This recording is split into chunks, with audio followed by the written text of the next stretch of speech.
नमस्कार, मैं आर के पाल आप सभी दर्शकों का स्वागत करता हूं आपके अपने न्यूज़ चैनल शहर का दर्पण में। अब सभी खबरें विस्तार से।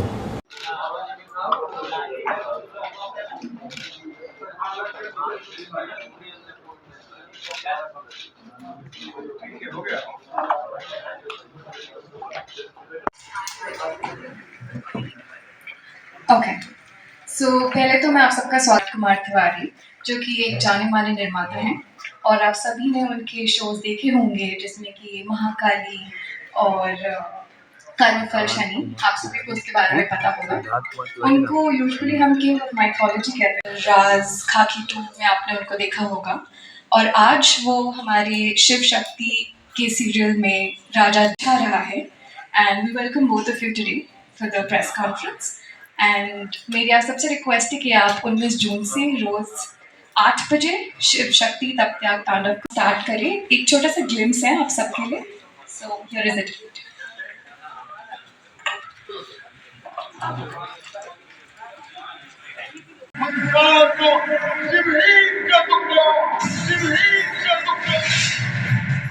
आज से मैं अपने राज्य में शिव पूजा पर प्रतिबंध लगाता हूँ।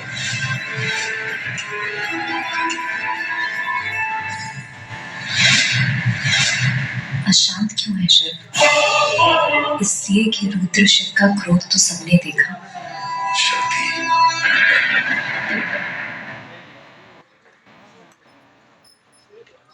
मैं जब ये देख रहा था तो मुझे ऐसा लग रहा था कि आज तक जितनी भी कहानियां हमने कही हैं और बहुत वक्त के बाद बीच बीच में कभी मैं आया हूँ यहाँ पे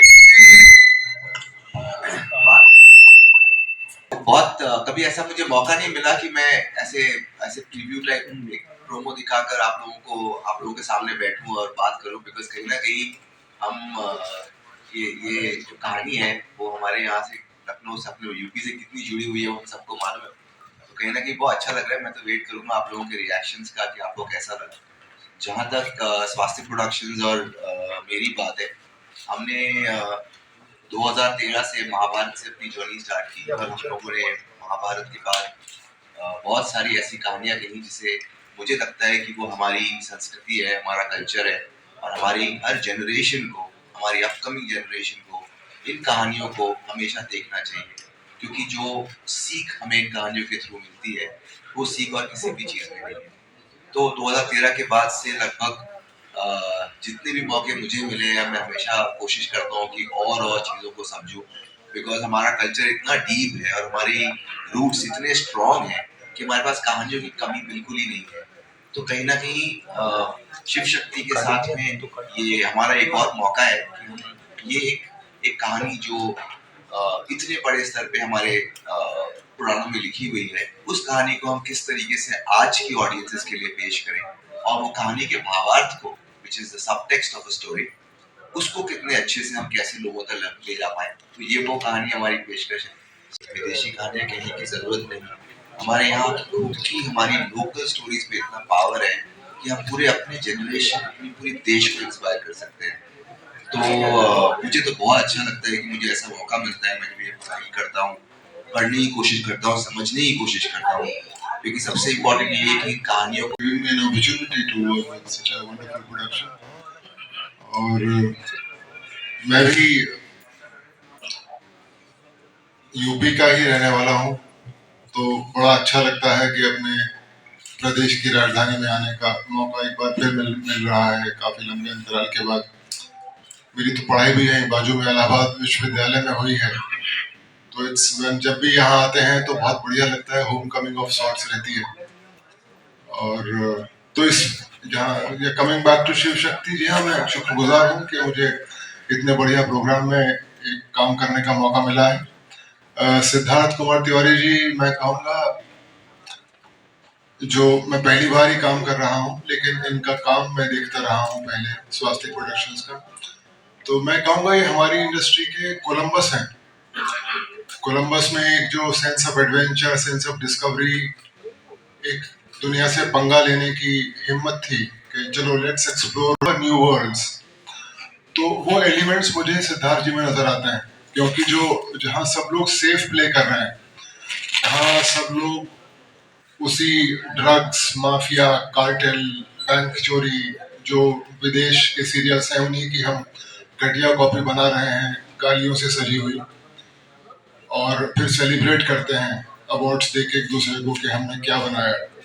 उसी में सिद्धार्थ जी हमारी कहानियों को जो हमारी ट्रेडिशन से जुड़ी हैं, हमारे वेदों से, पुराणों से, हमारे जो पास्ट हेरिटेज है उससे, वो पात्र जो हमने बचपन से देखे हैं, हमारे माँ बाप ने, हम लोगों ने, उससे जुड़ी कहानियाँ, वो सिर्फ कहानियाँ नहीं, यथार्थ है, हकीकत है। और विद द लेटेस्ट टेक्नोलॉजी जो वर्ल्ड बेस्ट ऑफर कर रहा है इस वक्त, ग्राफिक्स है, प्रोडक्शन वैल्यूज है, पैसा खर्च कर रहे हैं, where everybody else is trying to play safe। जी, जैसा कि टाइटल आपने देखा है कि हम शिव और शक्ति की कहानी कहना चाह रहे हैं कि आदि शक्ति और शिव जी की कहानी। कहीं ना कहीं मुझे, जैसा आपने अभी बोला, कि मुझे हमेशा लगता है कि ऐसा नहीं है कि शिव और शक्ति की कहानी या शिव जी की कहानी आज पहली बार या सिर्फ 10 साल पहले बार कही गई है, वो आज से 50 साल पहले कही गई है, 100 साल पहले कही गई है, क्योंकि यही तो हमारा कल्चर है। इन कहानियों को हर दौर में नए नए तरीके से पेश करना ही पड़ेगा व्यूअर्स के लिए। उससे क्या होगा कि हमारे एक एंटरटेनमेंट तो है इन कहानियों के थ्रू, प्लस हमको हमारी जनरेशन्स को मालूम होगा कि हमारा कल्चर क्या है, हम कौन है, हम कहाँ से आते हैं, और हम आज जो हैं वो क्यों हैं। और हर कहानी के थ्रू मैं हमेशा ट्राई भी करता हूँ कि एक थॉट दूँ, एक मैसेज दूँ। अगर राधा कृष्ण देखा होगा आपने, या आपने महाभारत देखी होगी, तो महाभारत में भी कृष्ण भगवान ने एक थॉट देते थे व्यूअर को। राधा कृष्ण में हर एपिसोड के एंड में एक थॉट आता था। तो कहीं ना कहीं वो भी मुझे लगता है कि एक एज मेकर, स्टोरी टेलर्स, और हमारी संस्कृति की कहानियाँ, पहली बात तो बहुत अच्छा ऐसा मौका मिलता है ऐसी कहानियाँ कहने का। आप पढ़ते हो, आप पहले समझते हो। हम नॉर्मली बातचीत करते हैं कि तुमने ये सुना है, तुमने ये सुना है, पर जब आप पढ़ने बैठेंगे तो आपको समझ में आएगा कि हमारे पास जापान या माने क्या बोलते हैं मार्स या जुपिटर जाने की ज़रूरत नहीं है कहानी लिखने के लिए। हमारे पास हमारे कोर में इतनी कहानियाँ हैं कि हम लोग उसको ही अच्छे से आज के तौर पे कह दें तो कि मार्वल यूनिवर्स से कम तो हमारे यहाँ है ही नहीं। तो मेरा वही सोच है, और मैंने लास्ट 10 साल से इसी फ्रंट पे काम कर रहा हूँ। और मैं हमेशा यही सोचता हूँ कि मैं कैसे अपनी कहानियों को, इंडियन स्टोरीज़ को ग्लोबल लेके जा सकूँ। तो उसी दौर पे नए विजुअल्स, नए तरीके से उसको प्रेजेंट करना, म्यूज़िकली बहुत भव्य दुनिया क्रिएट की है, बिकॉज वो ऐसे टाइम की दुनिया है जहाँ पर हमको प्राउड होना चाहिए कि हाँ, ये हमारी दुनिया थी। तो हर एक दुनिया के डिटेल्स पे काम किया गया है, किस तरह से हमने नए तरीके से कैलाश को भी इमेजिन किया एज़ पर रिसर्च। तो हम हर चीज़ को रिसर्च पे बेस करके उसको आज के टाइम से अडेप्ट करते हैं। सर, भोले बाबा की आप कहानी कह रहे हैं और बाबा के पटेल में आए, तो क्या मुलाकात करनी?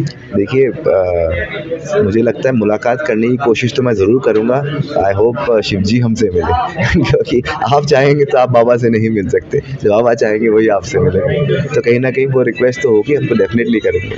ठीक है, थैंक यू।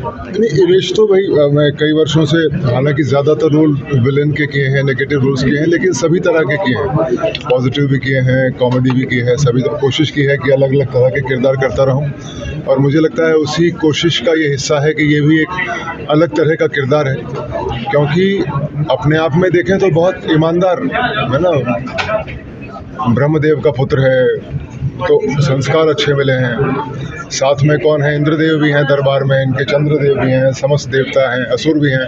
अच्छा, दोनों अब इन्हीं की पुत्रियों के, दक्ष की पुत्रियों के ही जो पुत्र आगे जाके हुए, देवता भी इन्हीं की संतानें हैं, असुर भी इन्हीं की संतानें हैं। तो देवताओं के और असुरों के दोनों के नाना हैं, मैटरनल ग्रैंडफादर दक्ष। तो इसमें ऐसा कुछ नेगेटिव पॉजिटिव वाला है नहीं, बहुत अच्छा राजा है, बहुत न्यायप्रिय राजा है, लेकिन स्थिति ऐसी बनती है एक पॉइंट पर आकर कि शिव जैसी शख्सियत के विरुद्ध हो जाता है।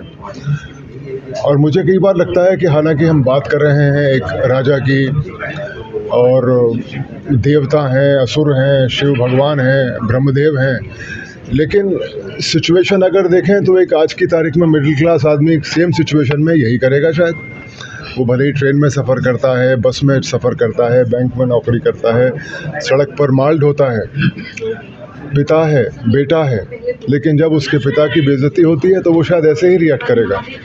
तो बड़ा ह्यूमन एलिमेंट है इसमें कि इतनी बड़ी पर्सनालिटी, इतनी बड़ी शख्सियत, इतना बड़ा राजा होते हुए भी जो एक रिएक्शन है एक आम आदमी का, आज भी शायद यही होगा, और उतने हज़ारों साल वर्ष पूर्व इसका भी वही था। Thank you. मत होइए कंफ्यूज, देखते रहिए शहर का दर्पण न्यूज़, क्योंकि खबरों की नब्ज़ पहचानते हैं हम। फिर अगले बुलेटिन में मुलाकात होगी, तब तक के लिए नमस्कार।